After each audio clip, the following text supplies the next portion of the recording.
सांसद Shri Ravi Kishan Shukla ji, Gita press trust board के chairman Shri Keshavram Agarwal जी, general secretary Shri Vishnu प्रसाद चांद गोटिया जी, ट्रस्टी श्री बैजनाथ अग्रवाल जी, ट्रस्टी पूनम चंद राठी जी,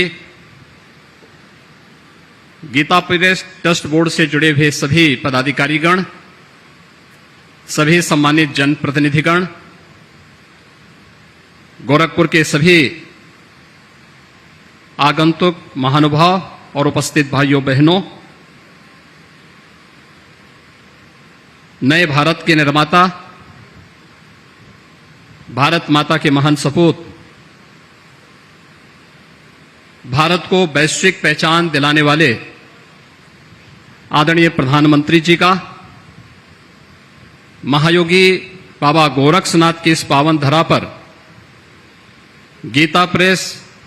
के शताब्दी महोत्सव के इस भव्य समारोह में मैं प्रदेश शासन की ओर से, प्रदेश की जनता की ओर से हृदय से स्वागत करता हूं, अभिनंदन करता हूं।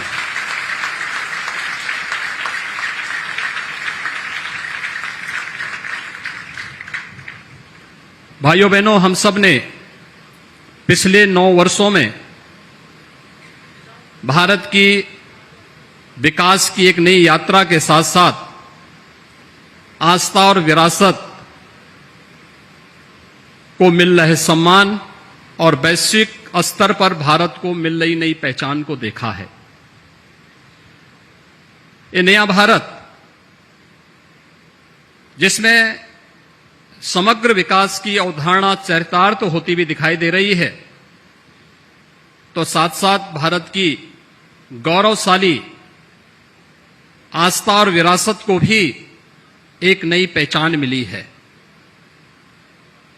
हम में से हर व्यक्ति जानता है, योग भारत की अति प्राचीन विधा रही है, लेकिन पहली बार योग वैश्विक मान्यता प्राप्त हुई है। जब 21 जून की तिथि संयुक्त राष्ट्र संघ के द्वारा विश्व योग दिवस के रूप में मान्यता देकर के आदरणीय प्रधानमंत्री जी के प्रस्ताव को वैश्विक मान्यता दी और वर्तमान में 180 देश भारत की ऋषि परंपरा के इस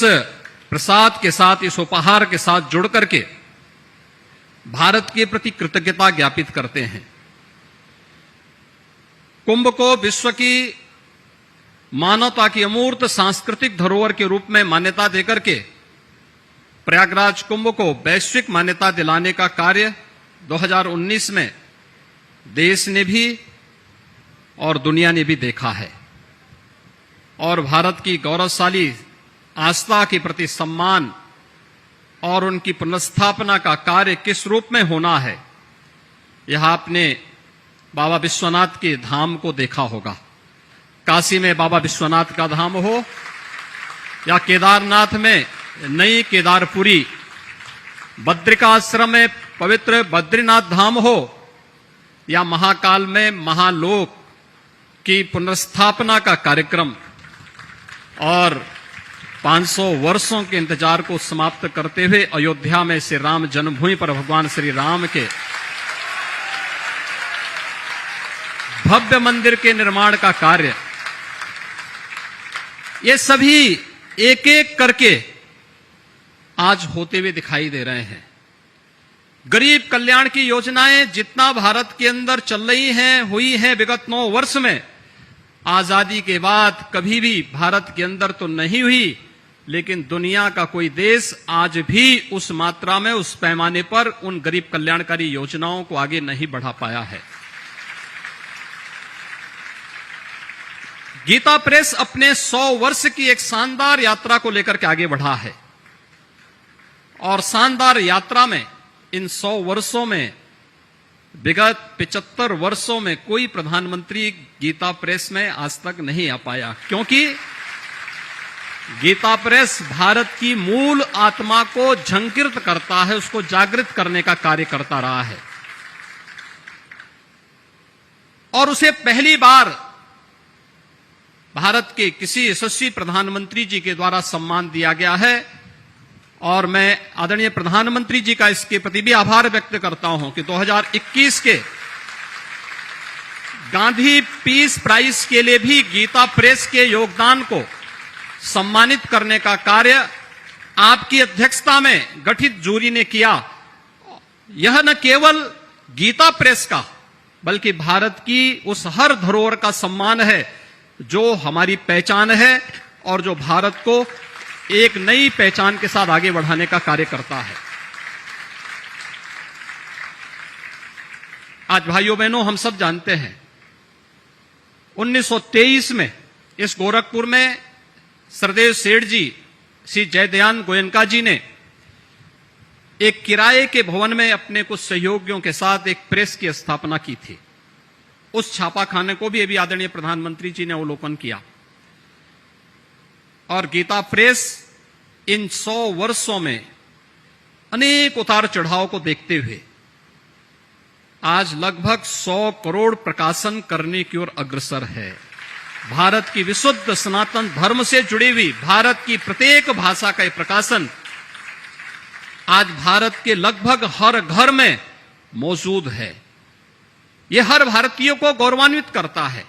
उसके अपने मूल के साथ जोड़ने का कार्य करता है। एक और आस्था का सम्मान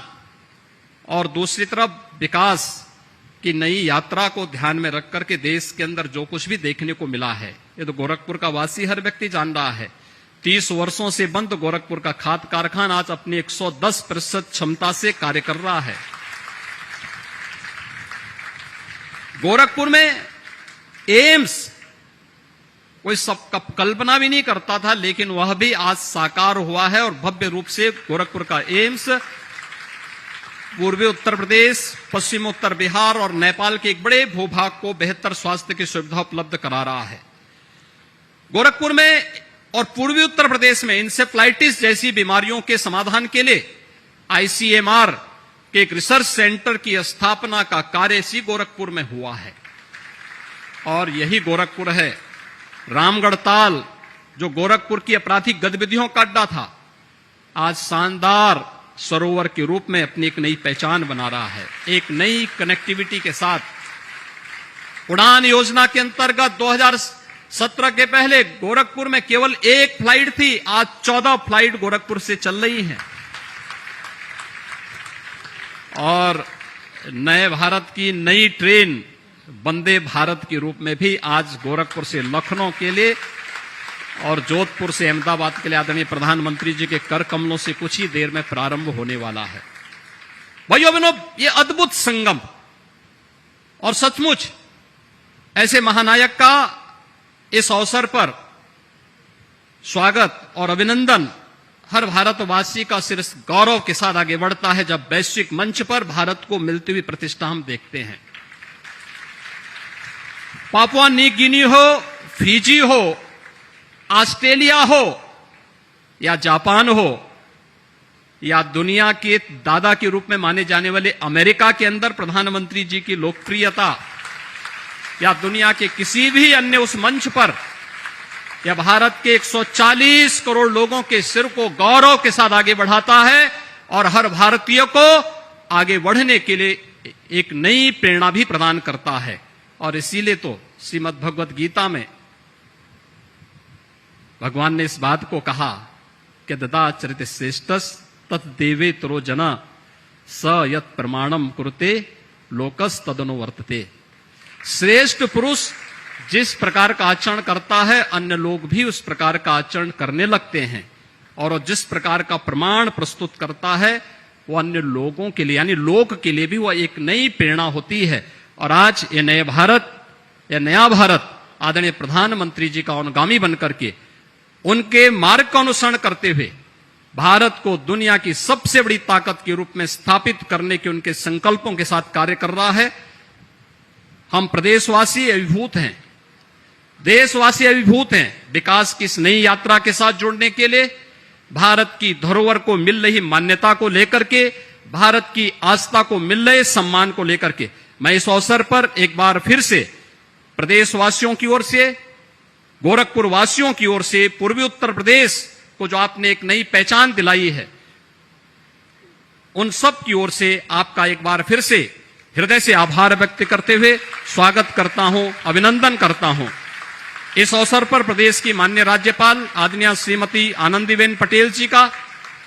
भी मैं हृदय से अभिनंदन करता हूं, जिनका मार्गदर्शन प्रदेश के विकास के लिए हम सबको सदैव एक नई प्रेरणा प्रदान करती है। गीता प्रेस से जुड़े हुए ट्रस्टी बोर्ड को, जो सनातन धर्म की इस आवाज को साहित्य के माध्यम से जन जन तक पहुंचाने का कार्य कर रहे हैं, शताब्दी महोत्सव के अवसर पर उन्हें हृदय से बधाई और शुभकामनाएं देते हुए विश्वास करते हैं कि संस्थापकों की भावनाओं के अनुरूप यह प्रेस निरंतर 100 वर्ष की अपनी यात्रा को जिस प्रकार से, जिस शानदार तरीके से आगे बढ़ाया है, आगे की कार्य योजना को भी उसी तत्परता के साथ, उसी प्रतिबद्धता के साथ गीता प्रेस ट्रस्ट बोर्ड आगे बढ़ाने का कार्य करेगा। पूरा समाज और पूरी सरकार आज आपके साथ में है। इस विश्वास के साथ मैं आप सबके प्रति अपनी शुभकामनाएं देता हूं। धन्यवाद।